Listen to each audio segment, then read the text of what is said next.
La espada de Damocles. Conduce Pablo Veloso.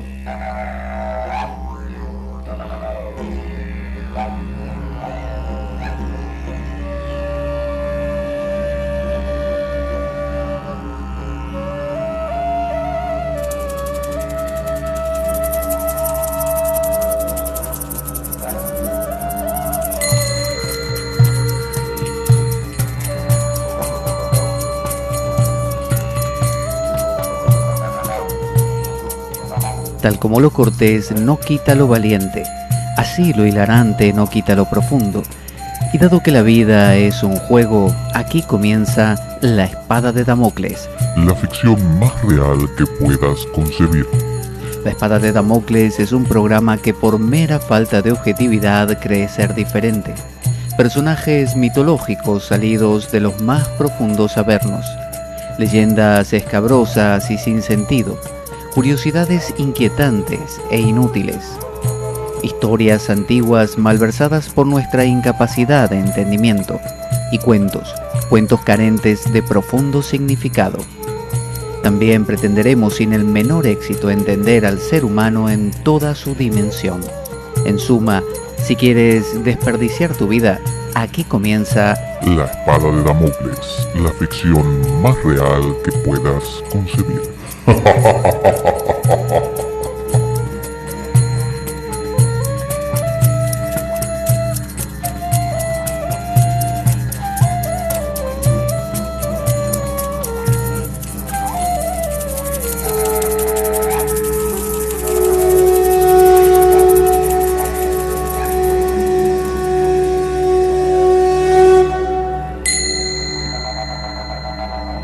espada de Damocles.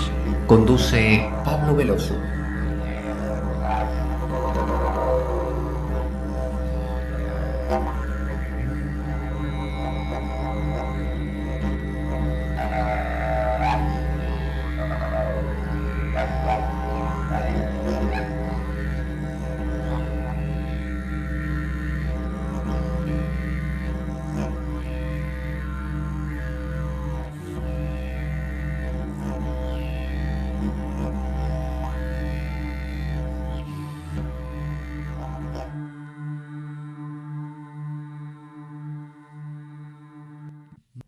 Aquí estamos domingo por la mañana, horario de misa.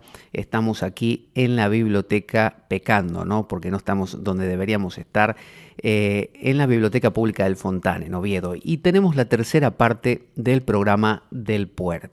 Habíamos hecho la primera parte donde no abordábamos inicialmente el tema, y el Puer tenía que ver con el puber, tenía que ver con esa juventud eterna. Y lo fuimos planteando desde distintos ángulos. Primero desde la visión de Marie von Franz, que era una discípula de Jung, y también estamos entrando en el enfoque de James Hillman. No voy a repetir lo que planteamos antes porque ya lo vimos abundantemente en la primera y en la segunda parte, pero notamos, como estábamos conversando recién aquí también, que todos nosotros tenemos algo de puer. Y muchos de estos enfoques del puer tienen que ver con enfoques peyorativos. Algunos de ellos que fuimos planteando nos mostraban que el puer era aquella persona que es inconsistente, que no se compromete, que quiere vivir como si fuera un adolescente o un niño eternamente, que no madura. Pero también vimos ayer, en la segunda parte, que había una versión del puer que parecía ser súper madura, parecía ser una persona completamente seria, una persona aparentemente adulta, lo que llamaríamos un puer adaptado. Y sin embargo, seguía siendo puer. Era una persona que había básicamente matado, sacrificado a su niño. Y vamos a ver en esta tercera parte el aspecto positivo del puer. Porque no se trata, este recorrido que estamos haciendo, de superar al puer en el sentido de dejar de ser ese niño y convertirse en un adulto serio, solemne, protocolar, que cumpla con las cosas, que asuma responsabilidades, pero que haya matado a esa espontaneidad mágica y maravillosa que a veces vemos reflejada, por ejemplo, en libros como El Principito, de un autor francés, cuyo nombre es difícil de pronunciar, y que bueno, nos muestra por un lado esa inocencia espontánea del niño y por otro lado también esa superficialidad que a veces muestra al Principito cuando se vuelve irritable, por ejemplo. Así que vemos que hay esa ambivalencia en el puer. Todos nosotros somos el arquetipo del puer nos habita. Pero también hay otro arquetipo paralelo al puer que es su complemento y es el senex. El senex viene de la palabra senil, viene de senex justamente, y significa anciano, viejo. Mientras que puer, la palabra que en nuestro idioma se deriva de eso es puber y tiene que ver con aquel que es un adolescente, aquel que todavía no llegó a la adultez. Entonces, el puer por un lado, el niño, y por otro lado el anciano, el senex, son dos polos.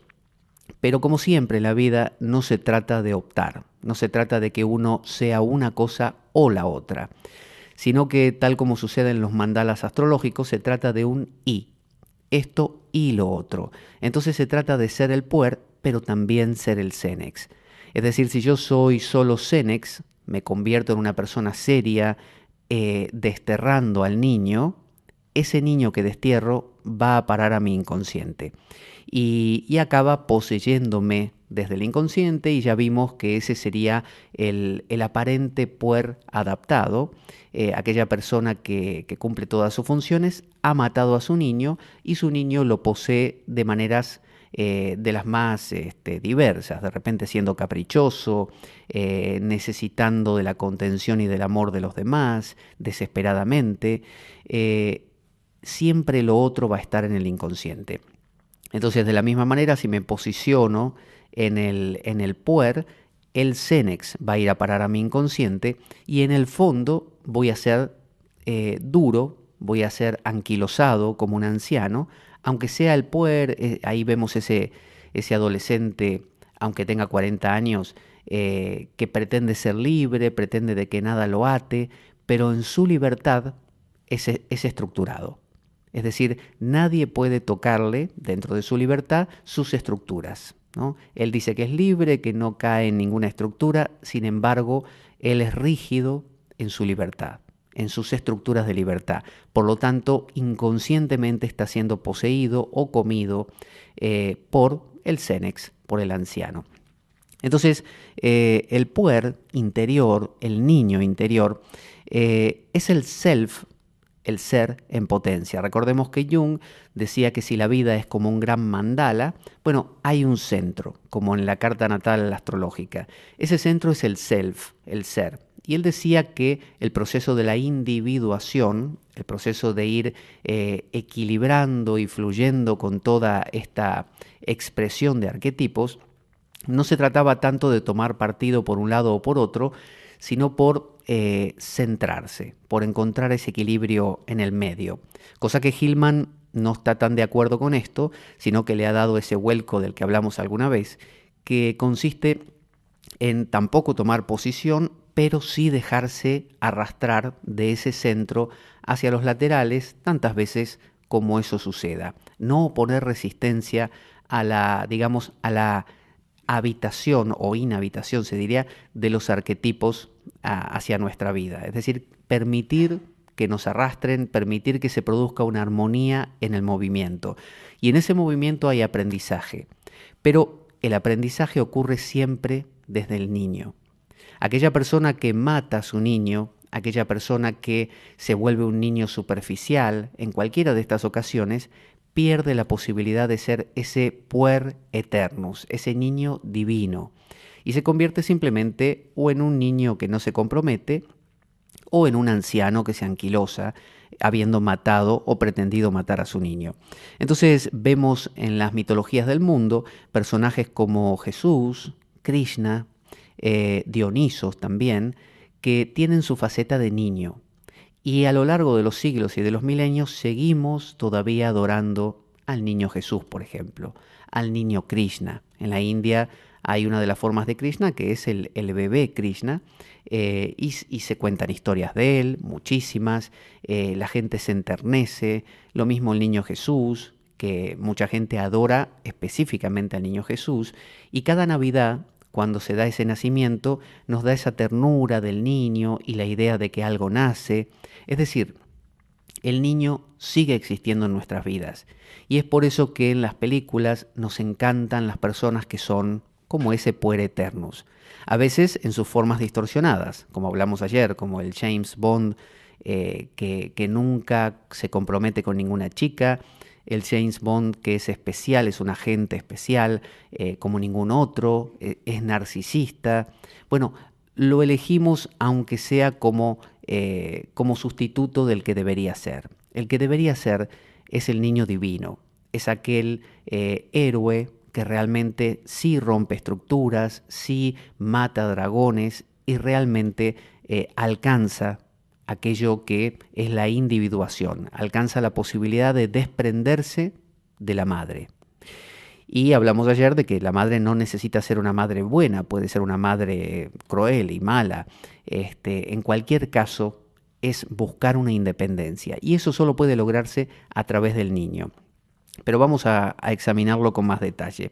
La puerilidad, ¿no? El ser pueril, significa, habla de esa superficialidad del niño. A veces el que mata a su niño se corroe por dentro y a eso en la alquimia le llaman el lobo, ¿no? El lobo en la alquimia es esa fuerza corrosiva, lunar, que nos come por dentro porque hemos matado a algo muy vital dentro de nosotros. Entonces Jung dice que el niño divino es un mediador. ¿Se acuerdan esa figura que habíamos creado de que aparecía José, María y el niño en medio? Ese niño es el que después se va a convertir en el héroe. La historia de Cristo es la historia de un héroe. Es la historia de alguien que crece, que pasa vicisitudes, que es tentado por el diablo. Esa tentación es como una invitación a volver, como diciendo, ¿para qué vas a ser tú si, se acuerda que le decían, arrójate de este risco, los ángeles van a venir a salvarte, está en las escrituras, convierto estas piedras en panes, ¿no? Tú puedes hacerlo, tienes ese poder. Es decir, busca el camino fácil, ponte bajo el ala de tu madre, vuelve a su redil. ¿Para qué vas a iniciar un camino independiente? ¿Para qué vas a buscar un trabajo? ¿Para qué vas a crecer? ¿Para qué vas a golpearte si con mamá estás mejor? Entonces, esas tentaciones del diablo, de Satanás, tienen mucho que ver con la fuerza lunar de una madre que quiere volver a su hijo, a su útero, ¿no? Volver a la tranquilidad. De hecho, cuando aparece la Virgen María en una ocasión donde Jesús está ahí con sus discípulos, viene la Virgen María con sus hermanos, con sus hijos, otros hijos, hermanos de Jesús y hermanas, y la Virgen, quiere hablar con él, así que habla con los discípulos y le dice, avísenle que aquí está su madre y sus hermanos. Y Jesús responde a los discípulos, decidle quién es mi madre y quiénes son mis hermanos. Los que hacen la voluntad de mi Padre son mi madre y mis hermanos. Es decir, ese es un corte, es decir, no pertenezco a esto, necesito una independencia, necesito romper, necesito cortar con eso. Y ese es el camino del héroe. Entonces el niño, el puer, es aquel que nace del seno de la madre, pero necesita erigirse como un héroe. Y es un equilibrador. Por un lado está José, como el sol, aquello en lo que el héroe va a convertirse, la figura de padre, y por otro lado está la madre, la mamá, la que le da todo, obviamente, pero de la cual tiene que desprenderse. Entonces Jung afirma que esa potencialidad es preexistente, que todo niño que viene al mundo ya trae dentro de sí, toda persona trae dentro de sí la potencia, la posibilidad de alcanzar la individuación. O sea, somos seres para la individuación. Somos seres que estamos hechos para luchar la batalla del desprendimiento de lo cómodo. Es decir, somos seres que nacemos contenidos y que la vida nos expulsa. Diría Heidegger que estamos arrojados arrojados al mundo. Cuando nace un bebé, no solo nace con dificultad y con dolor, sino que no puede evitarlo. El bebé no puede quedarse dentro del útero eternamente. Es expulsado por ese útero. Las contracciones son una manera de decirle, ahí estás. Y se corta el cordón umbilical y respira por sí mismo. Y hay un intento siempre de regresar a la madre, de quedarse en sus brazos, de no querer caminar, de no querer emprender el viaje solo, ese niño que no quiere comer a menos que la madre le dé la comida en la boca, ese adolescente que no se anima a dar el paso de conseguir un trabajo en algún momento porque con la madre o con los padres está más cómodo. Es decir, esa ruptura es algo que siempre se nos propone. Aún como adultos, siempre está ese puer en una vuelta más, donde tenemos una amistad con alguien y esa persona, bueno, nos facilita las cosas en esto y en aquello. Ese lugar donde trabajamos no es el mejor, pero es cómodo. Es decir, siempre está la posibilidad de despertar un héroe. Y ese héroe que despierta, despierta desde el niño. Porque si yo me convierto en un viejo, me anquiloso. Y si me anquiloso, me establezco. Y si me establezco, no cambio. Pero si fuera todo tan fácil, podríamos simplemente osificarnos, volvernos como de hueso, y la vida no nos molestaría más. Seríamos como una especie de árbol seco. Pero desgraciadamente no es así. El niño persiste. El niño siempre estará ahí. Siempre habrá un Jesús que nace en Belén, ¿no? En el pesebre, y siempre querrá salvarse de Herodes, y siempre querrá superar las tentaciones del diablo, y siempre querrá, tarde o temprano, aspirar al madero, aspirar a la cruz.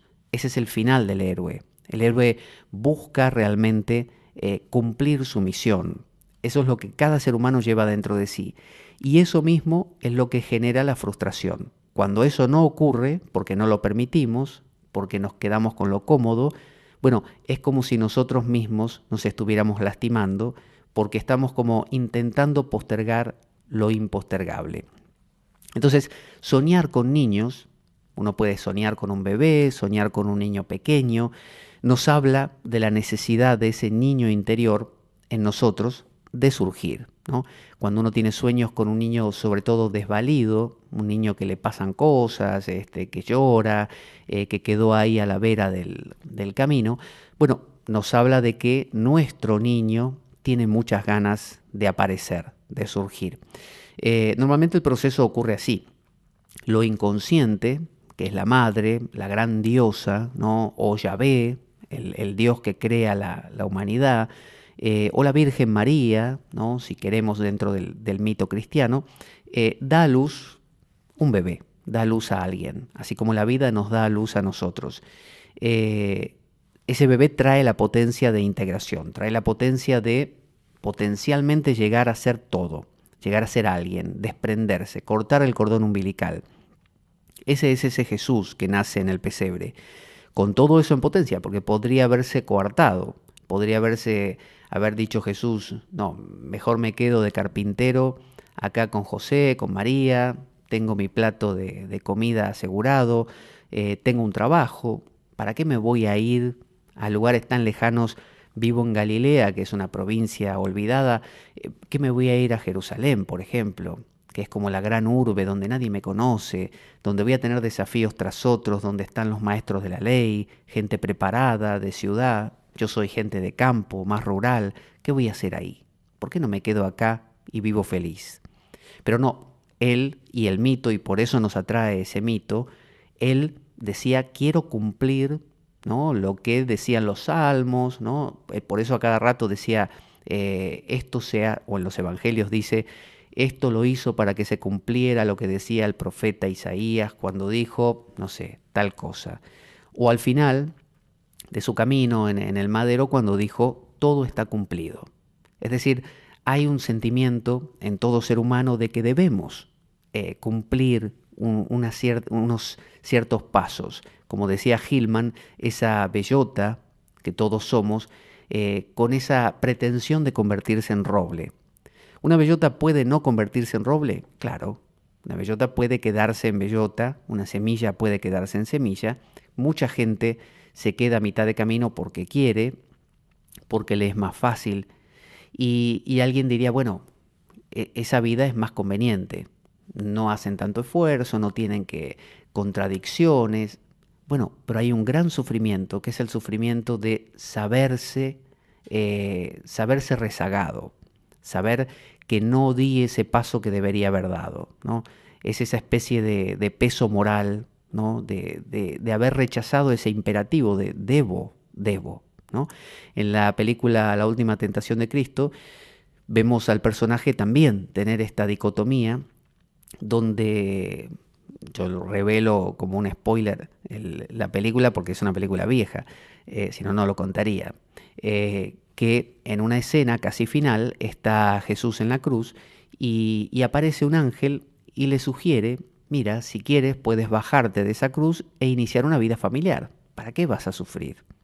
Y él elige bajarse, ¿no? Está basado en la novela de Nikos Kazantzakis, que bueno, que esta novela le generó una excomunión dentro de la Iglesia Ortodoxa griega, porque se decía que el contenido era muy herético, muy blasfemo.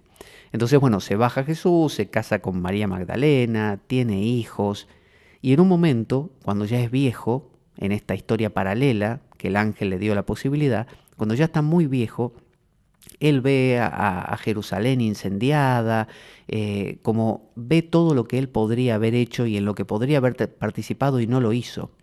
Y arrastrándose de su cama, de su lecho de muerte, por el suelo, intenta regresar y le ruega a Dios que como último don le otorgue la posibilidad de volver a la cruz. Y entonces Dios, en la escena final, le da la posibilidad de reaparecer en esa cruz y vuelve a la escena donde se dio esa bifurcación, esa invitación del ángel y esa aceptación. Y vuelve a la cruz y muere en la cruz. Es decir, el madero es la potencia cumplida, la posibilidad de realmente ser lo que uno sentía que tenía que ser, ¿no? No caer en la comodidad. Entonces, si nace ese Jesús, hay dos opciones. Hay amenazas continuas del inconsciente, ¿no? Que aparecen, que sería lo que en las mitologías son los demonios, los dragones, aquellos que quieren comernos, como la gran boa constrictor que come el elefante del Principito, que nos invita a regresar a la comodidad en todo, en lo cotidiano. Cada día tenemos un montón de propuestas de ¿y por qué no te echas ahí en el sillón y no haces nada y descansas? ¿Por qué no dejas ese plan tan difícil y te entregas simplemente? ¿Por qué no te deshaces? Entonces, si aceptamos esto, bueno, regresamos al útero, regresamos a mamá. Pero si nos animamos a romper con esa estructura y realmente pelear, luchar, que es el camino del héroe, y que por eso digo nos atrae tanto en las novelas y películas y mitos, por aquello que realmente consideramos que somos, entonces ahí normalmente aparecen guías, aparecen indicios, aparecen ayudas, ¿no? El sabio que nos visita, el hada madrina, aparecen cosas que nos van diciendo, mira, para tu camino toma esto, toma aquello otro. Y son dones que vamos recibiendo. Y nuestro fin es pelear contra el dragón. En algún momento nos vamos a encontrar con primero el pequeño dragoncito diario, pero a veces, cada ciertos meses, un dragón más grande y alguna vez con el verdadero dragón, con el grande grande. Y podemos luchar y vencer o luchar y fracasar. Si fracasamos, caemos en una espiral a veces de desánimo y volvemos a veces temporalmente y a veces permanentemente al útero de la madre, a la tranquilidad y a la comodidad otra vez. Y si vencemos, realmente nos convertimos en un héroe y nos identificamos con la conciencia, ¿no? Ser consciente es una lucha. El ser humano es un ser para la lucha. Es un ser que existe luchando. Persona que deja de luchar muere. Es decir, todo este cuerpo está en este momento luchando contra la desintegración. La fuerza de la entropía, la fuerza del vacío, es mucho más grande que la fuerza de la identidad. La identidad es una lucha continua por ser. Yo necesito continuamente hacer algo para saber qué soy. Donde yo pierdo las fuerzas y dejo de hacerlo, desaparezco. Entonces, es verdad que el héroe tarde o temprano regresará a la madre, pero el drama de la vida es decir, y bueno, como decía Unamuno, si lo que nos espera es el vacío, hagamos de ello una injusticia, ¿no? Y también citaba eso de opponere draconem prehendere vitam est.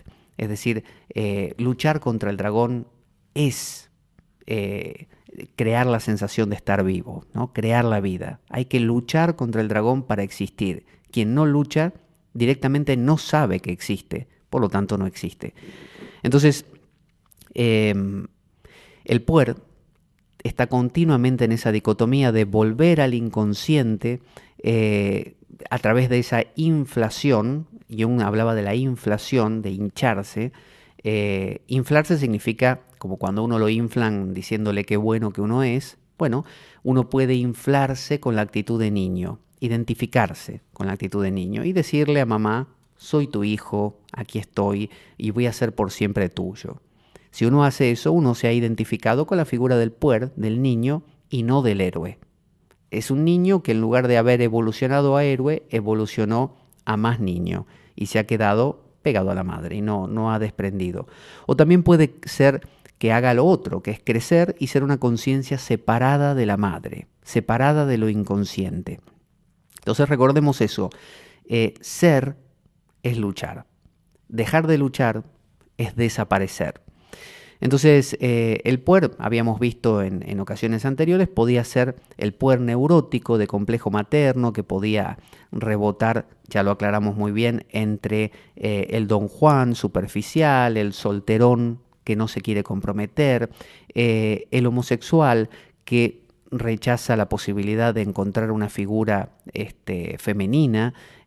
Ya lo aclaramos en el día de ayer en mucho detalle las distintas posibilidades dentro de la homosexualidad y esta discrepancia que hay, que alguien me planteó de que si la homosexualidad era una patología, y lo aclaré en el día de ayer muy bien, en el programa anterior, por eso remito a eso, para que no se genere confusión. Y también la actitud de zombie, que es el adaptado, el que ha matado a su niño interior. Pero por otro lado, que es lo que queremos destacar, el lado positivo del puer, el lado potencial que permite convertirse mañana en el héroe y que no puede venir de otro lado más que del puer, del niño, es el juego lúdico con lo inconsciente, son los arquetipos, ¿no? El puer es un arquetipo, fluir con el arquetipo del puer y generarse entonces el niño divino. El niño divino ya no es el niño superficial que quiere quedarse con mamá. Es un niño que nace de mamá, pero sabe cuál es su destino. Sabe que el final de la carrera es la individuación, la identificación con el self. Y fijémonos que cuando decimos identificación con el self, no quiere decir fusión en el self. Porque fusión en el self es otra vez la madre. El héroe no es alguien que desaparece en el vacío del suñatá budista o del nirvana o del brahman absoluto y deja de ser, sino que es alguien que aún todavía siendo conoce al ser. Es decir, desde su individualidad, desde su identidad, todavía no tanto personal, sino ya transpersonal, puede captar desde sí mismo, sin desaparecer, esa totalidad. Si él se fusionara, como el Buda cuando alcanzó la iluminación, si no hubiera regresado como el Bodhisattva, bueno, se hubiera fundido en la madre otra vez. Porque la madre está al principio y al final. La madre es el útero supremo. Uno nace de un útero y muere en otro útero que es el ataúd. Es decir, uno empieza y acaba igual. Uno tiene la posibilidad en el medio de ser un alguien. Temporalmente, siempre gana la madre. Tarde o temprano el dragón nos come. Pero la posibilidad está en el medio. Lucharé y emergeré y me mantendré como un ser individual o viviré muerto, viviré comido. Esa es la opción.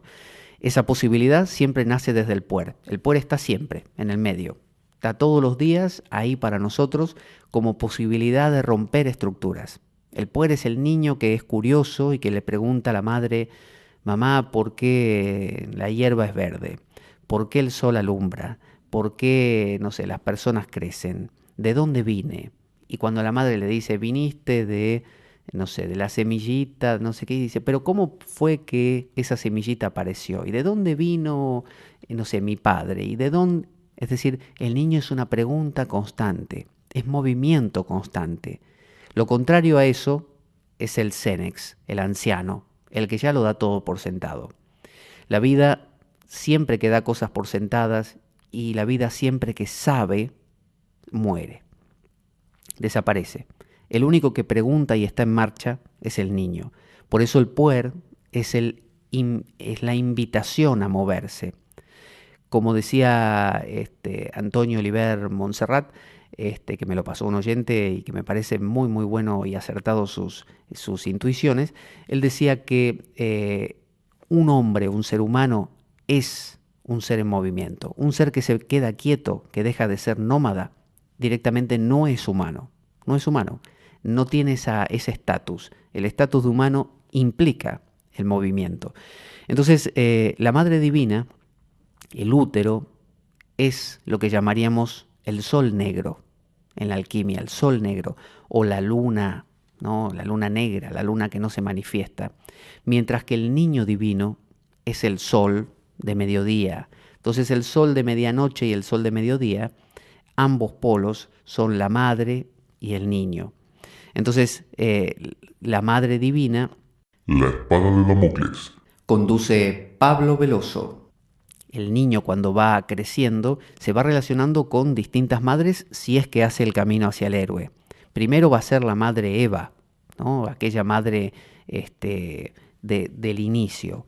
Luego va a ser la madre Helena, como Helena de Troya, aquella figura que rompe un poco estructuras, pero que todavía es muy de este mundo. Por otro lado está María y Sofía, como la sabiduría, que es la figura más grande del ánima, ¿no? De lo femenino, que es con lo que el héroe finalmente puede llegar a relacionarse. Entonces el héroe es el que equilibra, si es que lo logra, la vida prosaica. La vida prosaica es la vida cotidiana, la de trabajar, la de cumplir, la de asumir responsabilidades, que eso es el puer adaptado, cuando finalmente nos doblegamos y nos adaptamos a cumplir normas. Y cuando digo cumplir normas no se refiere a que yo acepte un trabajo determinado o que acepte ponerme una corbata. Significa cuando acepto que hay verdades. Por ejemplo, cuando me detuve. Si yo acepto que la verdad está en el cristianismo y su pregón, en el budismo y su pregón, en el comunismo y su pregón, o en lo que fuera, me quedé quieto. Si yo hago eso, soy un puer adaptado. Soy alguien que aceptó que las cosas son así y asá y hay que acomodarse a ellas. Y niego el cambio, niego el movimiento. Eso es una vida prosaica. Entonces ahí tengo la familia, la sociedad, el cuerpo, ¿no? El cuidado y el culto del cuerpo, el estatus, ¿no? Y eso implica presiones, sensación de obligación, de exigencias sociales, que son aceptadas. Ese es el puer adaptado, ese es el muerto. Es una persona muerta, ya hablamos ayer, es como un zombie y normalmente vive de los demás. Necesita acudir a aquellos que están vivos, así sea viendo una película, así sea relacionándose en pareja, en amistad, con personas que sí tengan niño. El niño es necesario. Donde quiera que esté, lo buscamos. Vivimos de él. Si no lo podemos vivir en primera persona, nos acercamos a otro que sea como un niño. Por eso es que nos fascina la figura del niño, no solo en el niño que nace, no sé, de esa pareja amiga nuestra, sino el niño real, sino también a todo aquel, aún siendo un Don Juan, aún siendo el carismático vendedor que sabemos que nos está estafando, pero que nos habla de una manera y nos ensalza de una manera que nos parece encantador. Bueno, esa es la actitud de niño. esa capacidad de romper estructuras, de ser divertido. Y vamos igual con ese vendedor y le compramos porquerías y cosas que no nos sirven porque nos encanta esa frescura que tiene, esa inocencia. Cuando se le pregunta a una persona qué espera de su pareja, normalmente se dice, bueno, que sea, las mujeres dicen que sea simpático, chistoso, no sé, sorprendente, que me sorprenda es decir, que sea un niño, que sea un niño. De parte del hombre también, la figura de la mujer se espera y está probado que es la más atractiva de todas las figuras femeninas, es la de la niña, ¿no? De la mujer aniñada o de la niña, de la más juvenil, no solo joven, sino juvenil, ¿no? Que tenga ese espíritu y se dice, bueno, nuestra pareja, por ejemplo, ya se ha apagado. ¿Qué quiere decir? Bueno, que somos dos viejos, dos Cenex, aunque tengamos 20 años, dos Cenex. Entonces el niño es el motor del cambio. El niño siempre la ruptura de estructuras, el seguir caminando, es el héroe que emprende su viaje pese a todo y un viaje que se emprende cada día. Pero claro, tiene que ser un niño realmente orientado, ese héroe, hacia el self. De lo contrario es un Don Juan, de lo contrario es un solterón, de lo contrario es un inconstante, un irritable, como hemos hablado. Entonces, por un lado, fíjese, tenemos la vida prosaica. O nos adaptamos a la sociedad con todo lo que hay y tenemos ideas fijas y aceptamos que esas ideas van a ser las que nos van a acompañar siempre. O por otro lado, volvemos a la madre. Es decir, no emprendemos nada, no asumimos ninguna responsabilidad. Pero hay un camino medio. Ayer hablamos que la solución del puer, según Jung y Maribon Franz, no tanto Hillman, era el trabajo.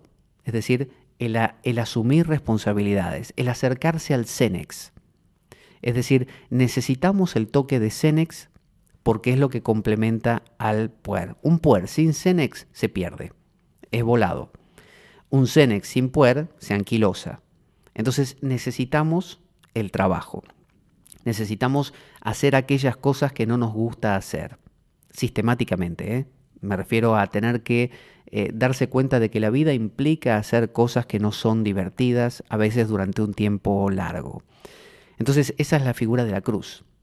La cruz en la mitología cristiana representa eso, representa el no me gusta, pero lo tengo que hacer. Jesús decía, Padre, si puedes, aparta de mí este cáliz. Y finalmente dijo que se haga tu voluntad y no la mía, ¿no? Ese fiat voluntas tua, que se haga tu voluntad. Es decir, esa posibilidad de saber que el camino del héroe no es fácil. Ser Aquiles, ser, no sé, cualquier héroe, Arjuna, ¿no? Dentro del Bhagavad Gita de la India, es mucho más difícil que ser un niño de mamá en su casa. O que ser un adaptado. Es mucho más difícil, porque el camino se va haciendo al andar, hay que ir viendo por dónde es. Hay dificultades, hay sorpresas, hay cosas difíciles. Eso es la cruz. Entonces, la forma que tiene la Virgen, ¿no? de querer recapturar a su hijo y decirle a Jesús, vuelve conmigo, ¿no? Como cuando lo fue a visitar y él dijo, ¿quién es mi madre y mis hermanos? ¿Quiénes son? Sino aquellos que hacen la voluntad de mi Padre. Es decir, él podría haber dicho, bueno, está bien, mamá, ahí voy, esperamos un minuto que termino de predicar acá y voy. ¿Cuál es la forma que tiene la madre de traernos de regreso? Bueno, pulsiones inconscientes, no solo el sentirse cómodo volviendo a estar bajo el ala de la gallina, de mamá, sino también pulsiones de culpa. ¿Qué estás haciendo? ¿Quién te crees que eres? Haciendo vida propia. Y si te estás equivocando, ¿por qué no apuestas a lo seguro? ¿Por qué no vuelves aquí con mamá? ¿Me vas a abandonar? ¿Me vas a dejar? Esa especie de doble vínculo que hablábamos ayer en el programa también, de por qué no haces. Y por otro lado, no lo hagas, si no es para ti o no estás preparado todavía. Entonces, el héroe tiene que jugar con eso. Veo que en las películas de héroes siempre el héroe tiene esas contradicciones de estaré haciéndolo bien, ¿por qué dejé a mis padres? Al final estaba mejor en casa. Los judíos cuando salieron de Egipto se quejaban ante Moisés a cada rato y le decían, al final en Egipto, después de todo teníamos buena comida, teníamos techo, Aquí estamos en el medio del desierto, no tenemos ni qué comer, no tenemos casa. Entonces es el precio de la libertad. El camino medio es la autoinmolación del ego prosaico. El ego prosaico, el ego cómodo que se adapta a las cosas, bueno, hay que autoinmolarlo, lo tengo que quemar. En pos del niño divino, que es el proyecto de la unión con el self. Entonces, el héroe nace de una madre, de lo inconsciente. Ahí tenemos Jesús naciendo de María, como dijimos, Krishna, que nace de dos madres. Hay héroes que tienen dos madres. Krishna nace de Devaki y de Yashoda, tiene dos madres. Como también Dionisos, que tiene dos madres. Tiene a Semele, que era una ninfa, y después vuelve a nacer de Proserpina o Perséfone. Es decir, dos madres, dos cualidades diferentes, ¿no? A veces es una madre un poco más luminosa y otra un poco más oscura, cada una es diferente. Perseo, que nace de Dánae, y así vemos que cada héroe emerge de un seno materno y su historia finaliza, o lo matan o se sacrifica. Normalmente hay un sacrificio del héroe. Si el héroe muere de viejo, digamos, es un héroe que no es héroe. El héroe verdadero es aquel que sabe ir hacia donde la vida se le va a complicar. Entonces, el héroe se independiza individuándose, siendo él mismo, ¿no?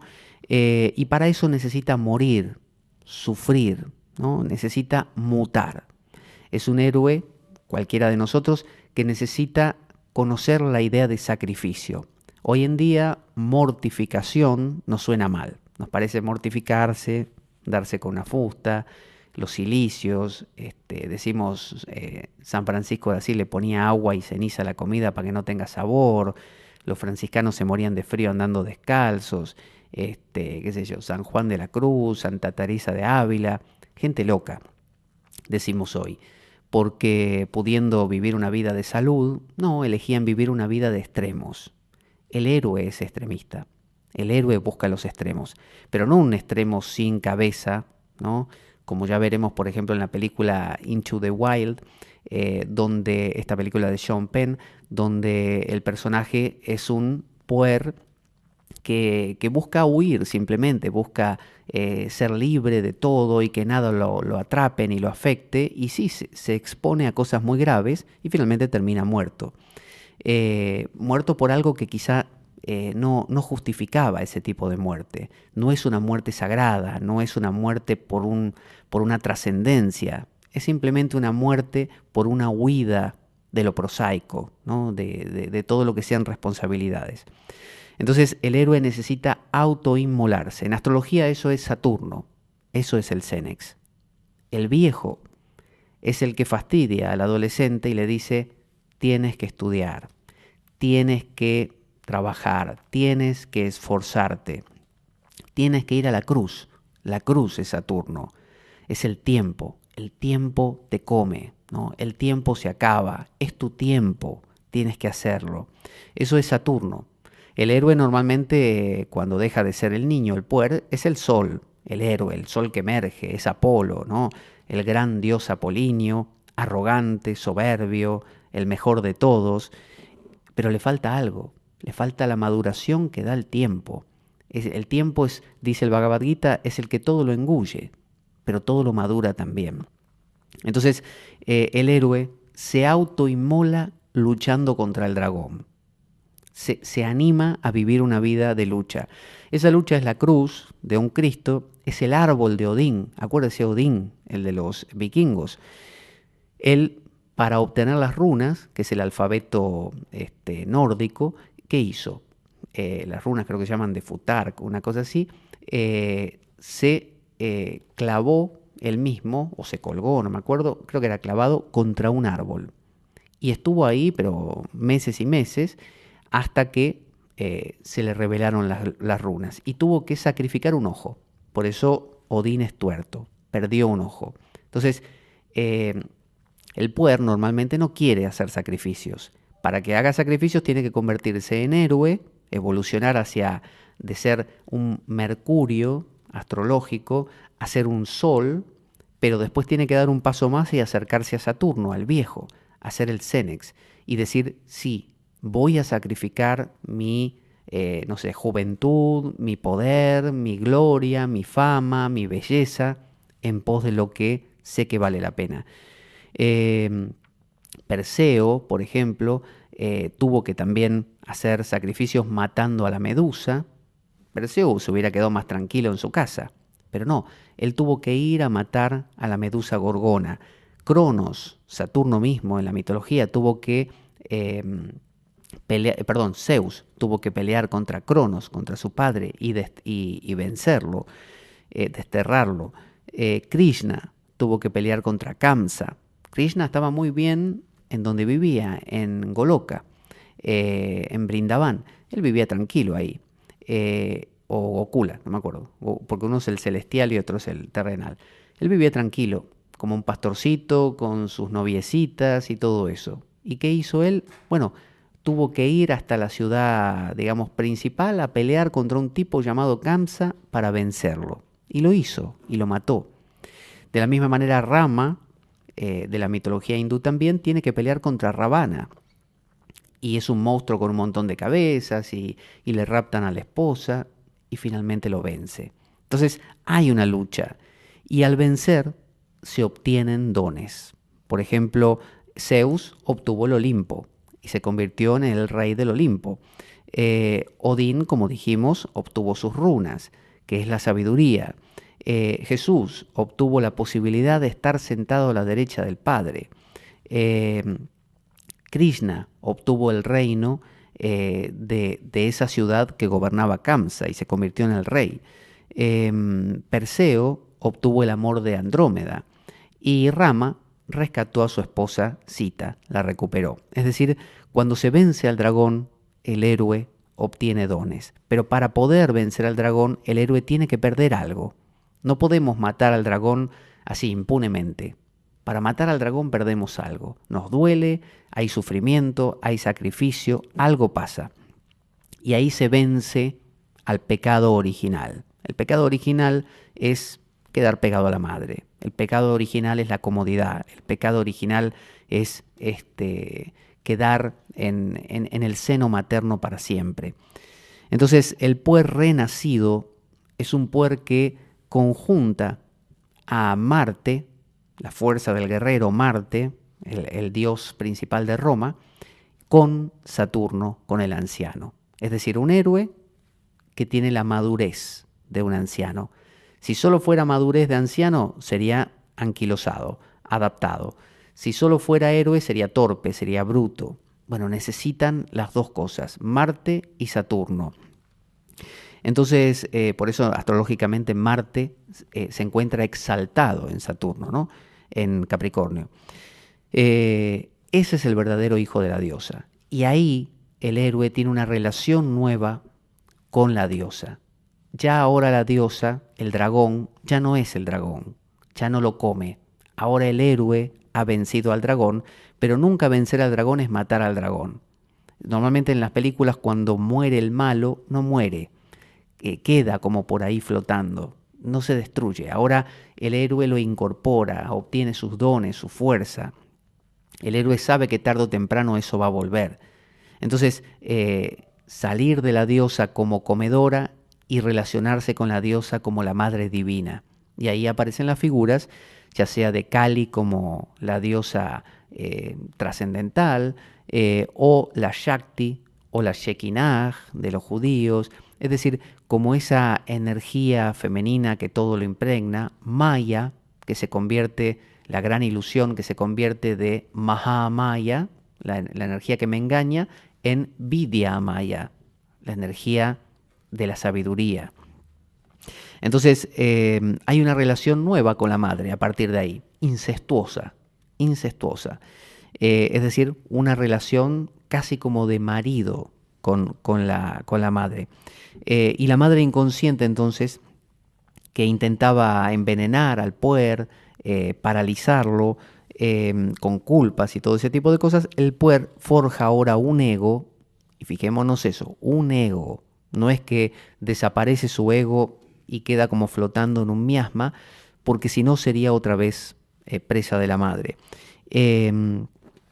Y el puer se da cuenta de algo muy, muy curioso, que es que las imágenes que vive y él como puer o como héroe no es una figura personal, es transpersonal. Es decir, el inconsciente colectivo, lo psicoideo, es algo que nos trasciende.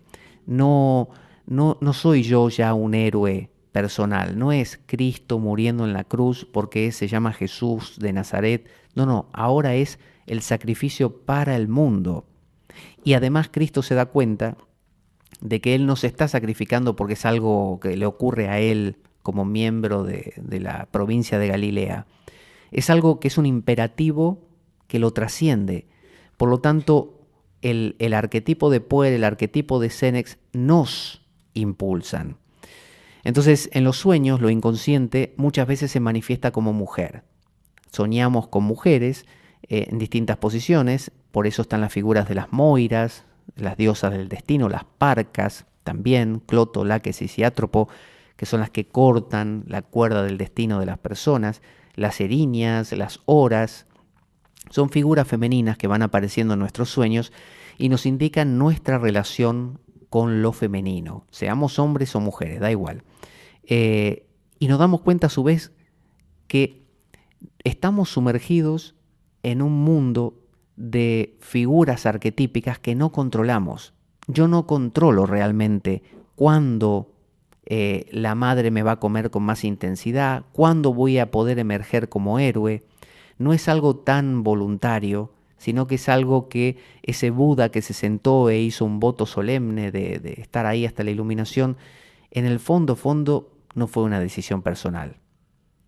Ese Buda es hijo de un colectivo, de su familia, de su cultura, de su tiempo. Por lo tanto, descubrimos, el héroe descubre, que ya no es hijo de una familia, sino que es hijo de la historia entera. Por lo tanto, deja de ser un individuo personal. Ahora es transpersonal. No deja de tener identidad, pero su identidad, significa ser idéntico a, ya no es soy idéntico a Pablo Veloso, el hijo de fulana y fulano. Ahora soy idéntico a el puer, el Senex, los arquetipos en general. Soy eso, soy esa totalidad. Puedes sumarte al nuevo grupo de Telegram de la Espada de Damocles. Para eso solo tienes que descargarte la aplicación para el sistema operativo que tú utilices en el móvil o en el ordenador, en la computadora. Una vez que te lo descargas, puedes, llenando los datos que te pide, entrar y buscar mi alias, que es Pablo Veloso, y una vez que lo encuentras me dices: hola, ¿qué tal? Soy fulano o fulana de tal y quiero entrar en el grupo de la Espada de Damocles. Inmediatamente te envío un enlace de invitación y ya estás dentro del grupo. Es un grupo donde compartimos material, donde vemos las últimas novedades de la espada y donde nos conocemos entre nosotros los damocleanos. Un grupo muy divertido, muy profundo, muy valioso, realmente Te va a gustar. entonces el karma, que aparentemente hasta ese momento era personal, ya no es personal. Ya me doy cuenta que yo no soy el que controlo mi vida, porque yo como ente individual jamás existí. Lo que existió siempre es un movimiento de arquetipos que aparecen en mi vida, se constelan, unos empujan a otros, unos duran un tiempo, otros emergen después, y se produce un gran drama cósmico. De la misma manera que si yo aparezco hoy naciendo en esta familia, voy a estar inmerso en cierto drama familiar del cual voy a formar parte. Y ya estoy formando parte desde que abrí los ojos, o respiré, o estaba gestándome en el útero. Bueno, de la misma manera soy parte de un drama nacional, de un drama, no sé, occidental, de un drama mundial, de un drama a nivel, no sé, sistema solar, galaxia, universo, totalidad. Por lo tanto, ¿dónde pongo yo el punto para indicar que yo controlo algo ahí? En ningún lado. Por eso el karma no es un karma nunca personal. El karma es un karma de la totalidad de lo que existe. Por lo tanto, la idea de individuo, como yo, fulano de tal, el héroe que mata al dragón y yo me siento feliz de tener ahora la condecoración, desaparece. Por eso el pecado de Ibris, que decían los griegos que era el peor pecado, el pecado de la arrogancia, desaparece también.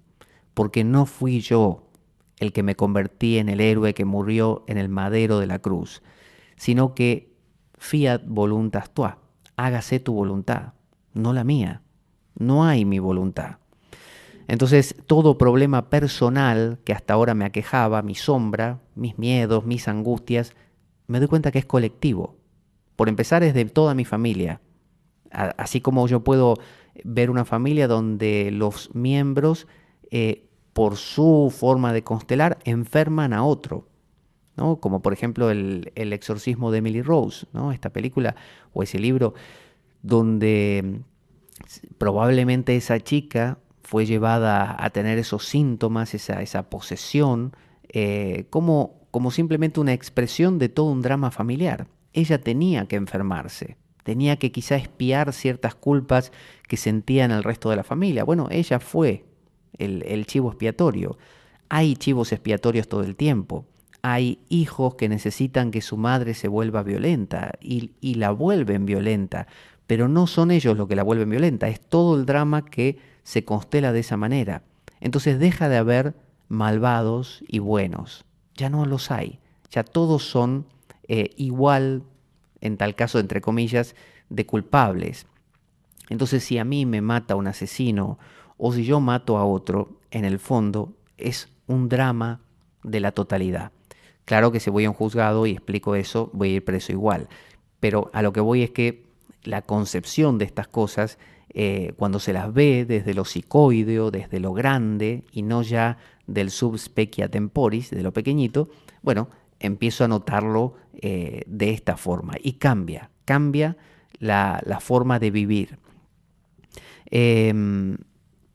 Ya lo decía Jung con ese ejemplo que alguna vez dimos de la luz ultravioleta, infrarroja, ¿no? Es decir, lo ultravioleta, los arquetipos, las ideas que aparecen en mi mente, trascendentes, y lo instintivo, mis ganas de comer, mis ganas de hacer el amor, mis ganas de dormir, mis ganas de, no sé, pelearme con otro, esos instintos todos responden al mismo movimiento arquetipal, expresado de distintas formas. Y casi como que en el medio hay una especie de yoicito pequeño que dice, yo estoy haciendo esto, yo estoy haciendo lo otro, ahora quiero comer, ahora quiero dormir. Pero en realidad ya hablamos muchas veces que ese yo simplemente es un referente que existe, lingüístico, a los fines de poder transmitir a otros supuestos entes cosas, relatos, recuentos de cosas que pasaron o van a pasar, es decir, la creación del tiempo. Pero bueno, ese es otro tema. Entonces, vemos que cuando nacemos hay factores causales, ¿no? Que son las influencias conscientes e inconscientes de todos los que entran en contacto con el niño. Entonces, somos el producto de las influencias de lo que esperaba nuestra madre, nuestro padre de nosotros, los tíos, los hermanos, todos esos, ¿no? Conscientemente o inconscientemente. Pero también hay factores, influencias perinatales. El niño dentro del útero ya está recibiendo un montón de influencias. Esas serían influencias causales, directas, que podemos decir, bueno, es así por esto. Pero hay factores acausales, es decir, donde no podemos rastrear una causa, que son las predisposiciones que ese niño ya trae. Aquí estamos retrotrayéndonos un poco hacia más lo filosófico, ¿no? Donde ese niño ya viene a la vida con un trasfondo familiar, un trasfondo social, un trasfondo mundial, ¿no? Que lo empuja a ser lo que potencialmente puede ser. Cuando no es eso o cuando no se esfuerza por llegar a ser aquello que se supone que debe ser, es lo que Heidegger llamaba un ser inauténtico. Y ahí es donde se paga el precio de ser una persona adaptada, pero que postergó su heroísmo, como el Cristo que se baja de la cruz de Nikos Kazantzakis. Entonces, ser la bellota que se convierte en roble es el destino que está previsto para cada uno. Uno dirá, bueno, pero si entonces no hay una decisión personal en todo esto, ¿de qué sirve hablar de estas cosas? Bueno, hablar de estas cosas es poner las cosas en movimiento, ¿no? Cuando las palabras nos llegan, son influencias. y esas influencias van empujando en distintas direcciones. Entonces, por más que no haya una voluntad propia que decide voy a ir a matar al dragón, si entra en mí en forma de palabras, de leídas, oídas o lo que fuera, la idea de, mira, esto va de tal cosa, hay que matar a un dragón, hay que hacer tal otra. Bueno, eso va a entrar en mi sistema como si fueran ondas en el agua y van a crear una ola. Y esa ola, ese es el movimiento de ir y matar a un dragón, por ejemplo. Entonces, por más que no tengamos una voluntad propia, porque no exista una individualidad real, sí existen olas en el océano que se mueven y esas olas son propagadas, entre otras cosas, por la información. La información crea olas, la información mueve la vida. Entonces, no la muevo yo, no la mueves tú, se mueve. Nuestro programa carece de sustento económico externo. Si quieres colaborar y apoyarnos, puedes hacer de cuenta que me invitas a un café y dejar una donación equivalente a ello o lo que tú desees a través del enlace de PayPal que aparece en nuestro canal en iBooks. Si tienes alguna duda al respecto, puedes enviarme un correo a infoespadaweb@gmail.com para informarte y desde ya muchas gracias por ello. Entonces la madre embarazada influencia a su hijo inconscientemente, luego de nacer también, y un ser es cósmico, transpersonal, pero también es personal. Entonces no hay, si bien no hay un cambio, una individualidad personal, sí hay la posibilidad de llegar a hacer aquello que uno está previsto para hacer.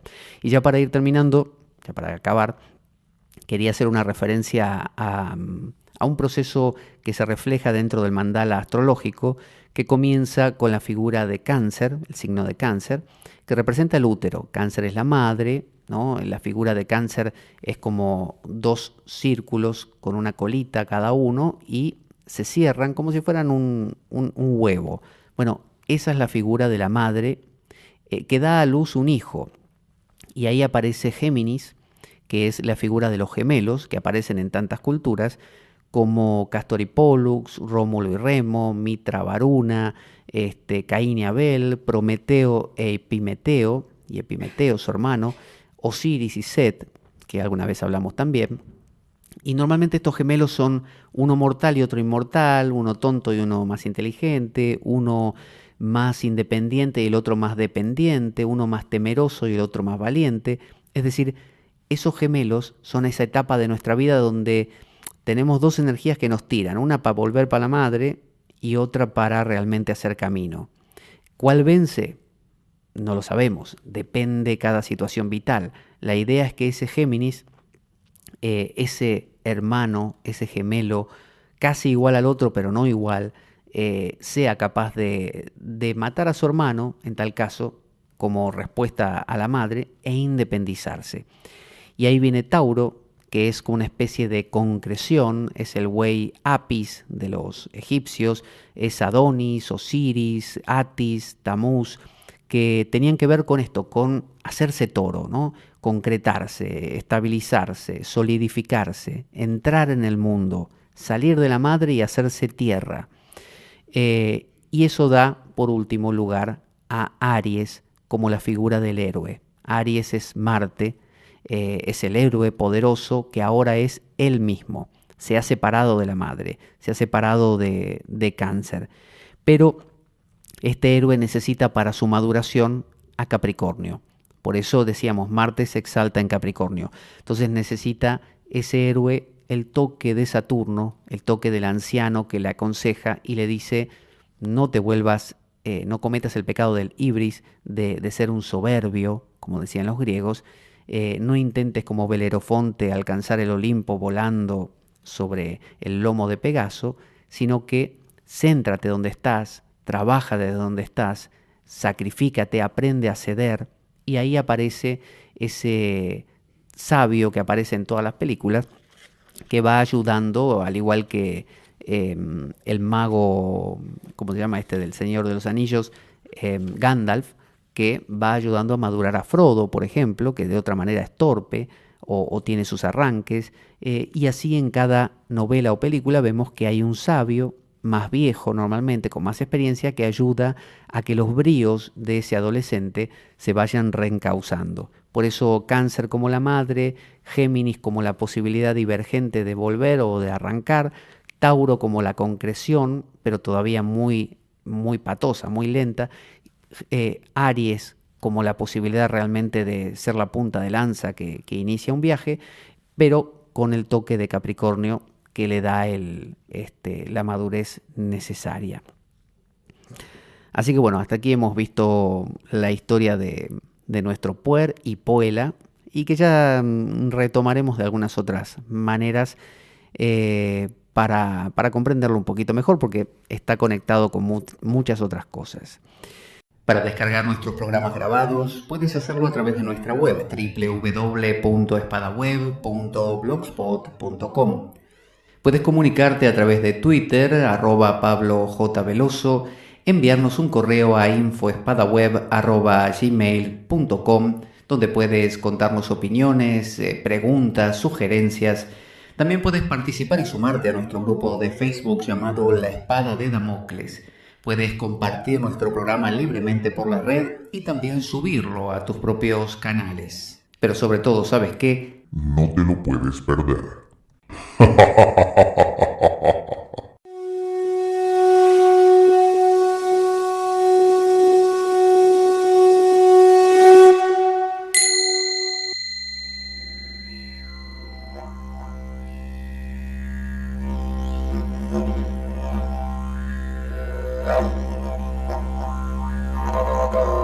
La Espada de Damocles.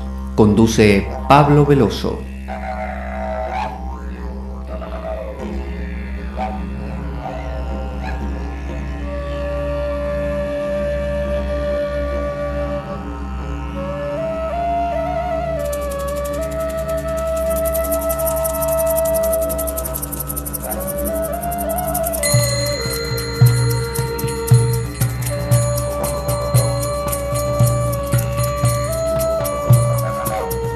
Y dado que la vida es un macabro juego, concebido por una mente perversa, únete a nosotros en nuestro próximo programa, cuando escuches las siguientes palabras.